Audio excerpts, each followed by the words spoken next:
Hollywood taught us that suppressors turned gunshots into whispers. That soft pew sound has been the signature of every spy, assassin, and covert operator on screen for decades. But the truth is louder than you think. Way louder.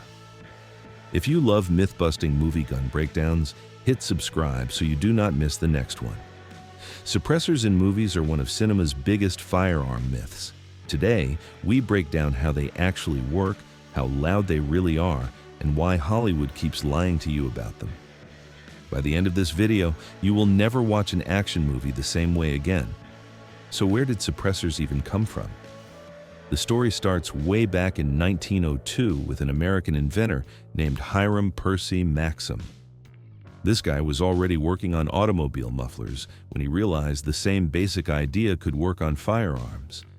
He patented something called the Maxim silencer in 1909 and started selling it to sportsmen who wanted to shoot without destroying their hearing. Here is something wild. President Theodore Roosevelt was one of the first people to buy one. He used it on his Winchester rifle so he could do target practice without bothering everyone around him. The device was never about being sneaky or doing spy stuff. It was literally about being polite and protecting your ears. Now, let us talk about the actual physics, because this is where movies get everything wrong. When you fire a gun, you're setting off a small explosion. Gunpowder ignites and creates gases that push the bullet forward. These gases can hit pressures over 8,000 pounds per square inch, and they are extremely hot. When all that gas escapes from the barrel at once, it creates a massive shock wave. That shock wave is what we hear as the bang. An unsuppressed gunshot can exceed 160 decibels. For reference, that is louder than a jet engine at takeoff, and it can cause permanent hearing damage instantly. A suppressor attaches to the muzzle of the gun and gives those gases somewhere to go. Inside the suppressor are a series of chambers separated by metal walls called baffles. As the bullet passes through, the gases get trapped in these chambers where they bounce around, cool down, and lose energy. Think of it like slowly letting air out of a balloon instead of popping it. The sound goes from a sharp crack to more of a thump.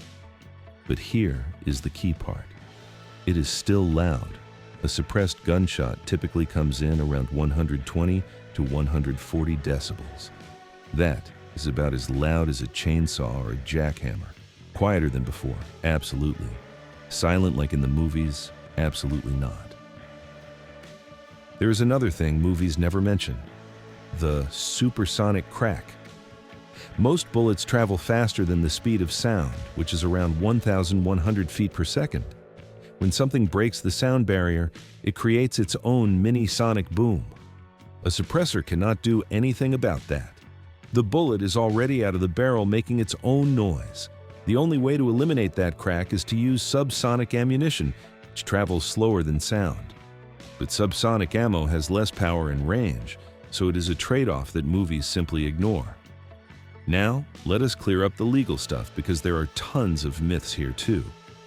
In the United States, suppressors are regulated under the National Firearms Act of 1934. You can legally own one in 42 states, but you need to go through a federal process. That means filling out paperwork, getting fingerprinted, submitting photos, passing a background check, and paying a $200 tax stamp. The whole process takes about 8 to 10 months. Recently, in 2025, a reconciliation bill removed the tax stamp requirement, which could make access easier. But suppressors have never been some secret black market item.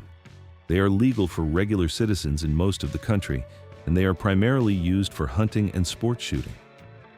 In Europe, some countries like Finland and Norway actually encourage suppressor use for licensed hunters because it protects hearing and reduces noise pollution.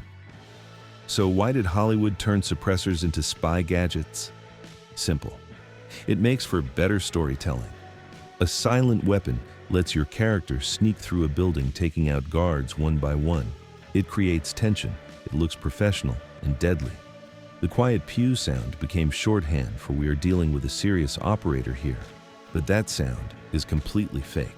Sound designers created in post-production because real suppressed gunfire would still be jarring and loud on screen. Let us break down the biggest myths one by one. Myth number 1 is that suppressors make guns silent. This is the big one. In movies, a character fires a suppressed pistol in a crowded building and nobody notices. In reality, everyone within several blocks would hear it. A suppressed 9mm pistol still produces around 125 to 140 decibels. That is roughly the same as a loud rock concert or an ambulance siren. You are not sneaking past anyone with that kind of noise. The soft pew sound you hear in movies exists purely because it sounds cool and it serves the story. Real suppressors turn a deafening bang into a loud thump. Better for your ears, still very much audible. Myth number 2 is that every gun can be suppressed equally. Movies show characters screwing suppressors onto any weapon they pick up. The reality is more complicated. First, the gun needs a threaded barrel to accept a suppressor. Many firearms do not come with this feature from the factory. Second, semi-automatic pistols and rifles have cycling mechanisms that create their own noise.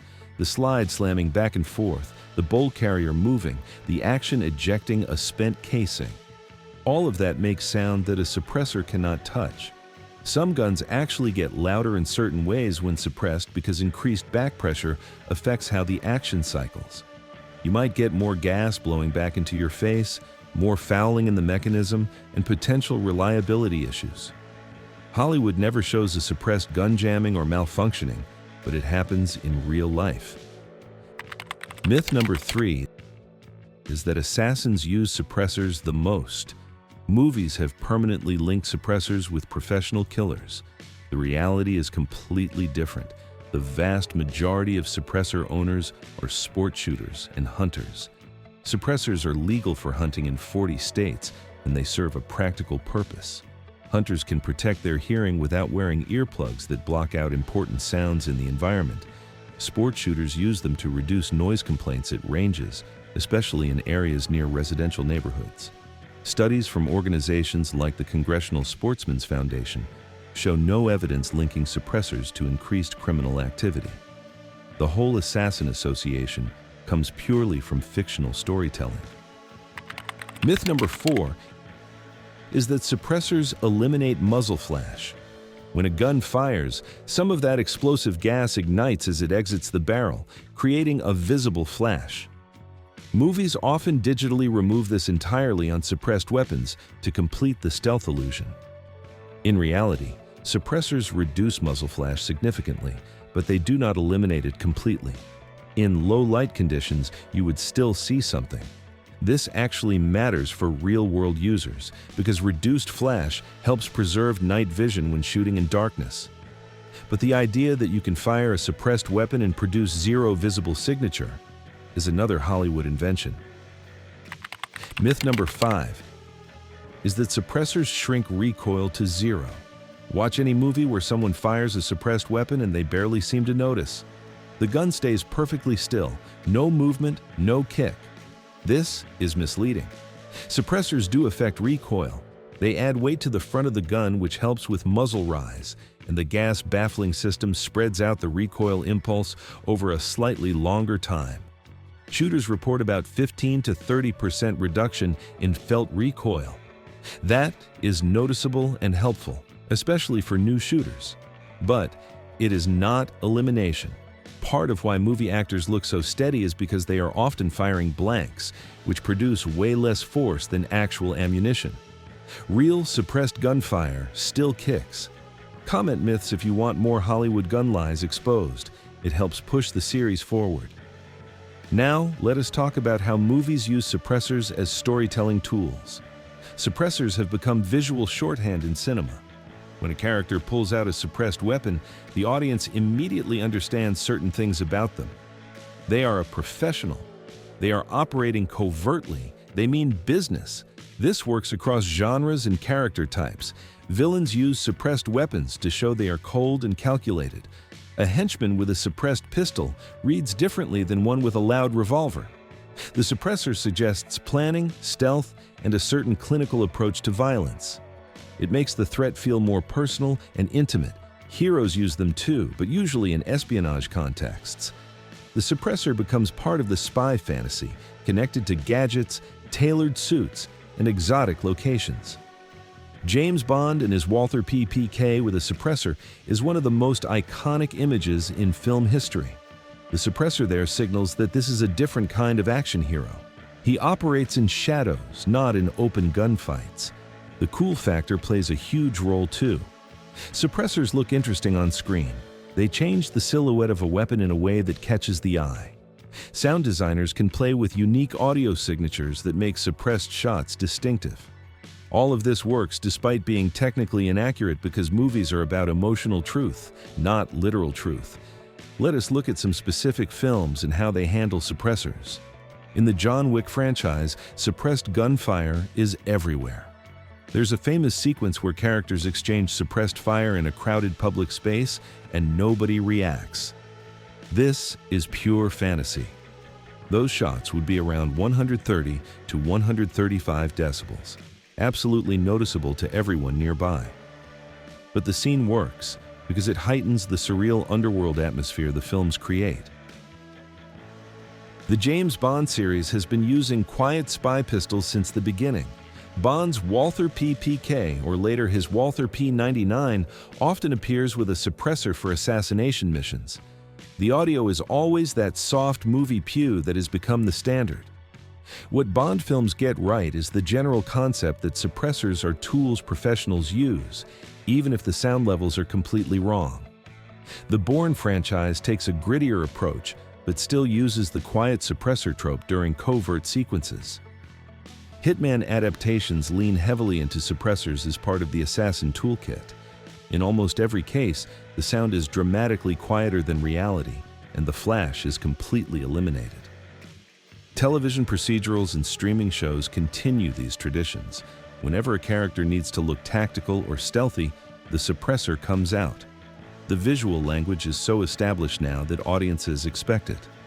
Are there any films that get it right? A few try harder than others. Some military-focused productions show characters still wearing hearing protection even with suppressed weapons, which is realistic. Some scenes acknowledge that suppressed weapons are quieter, but not silent, by having nearby characters still react to the sound. But these are exceptions. Most productions prioritize dramatic effect over accuracy. Hollywood never stop lying about suppressors. There are several practical reasons beyond just storytelling. Sound design in film follows specific rules. Dialogue needs to be clear. Important sounds need to stand out. If every suppressed gunshot was actually 130 decibels, it would overwhelm the audio mix and make scenes exhausting to watch. The quiet pew lets filmmakers keep suppressed violence in the background while characters talk or while music plays. Narrative clarity matters too. When a character uses a suppressed weapon, the audience needs to understand instantly that this is supposed to be stealthy. A loud thump sound would confuse viewers who have been trained by decades of movies to associate suppressors with near silence. Audience expectations are locked in at this point. Multiple generations have grown up with the quiet suppressor trope.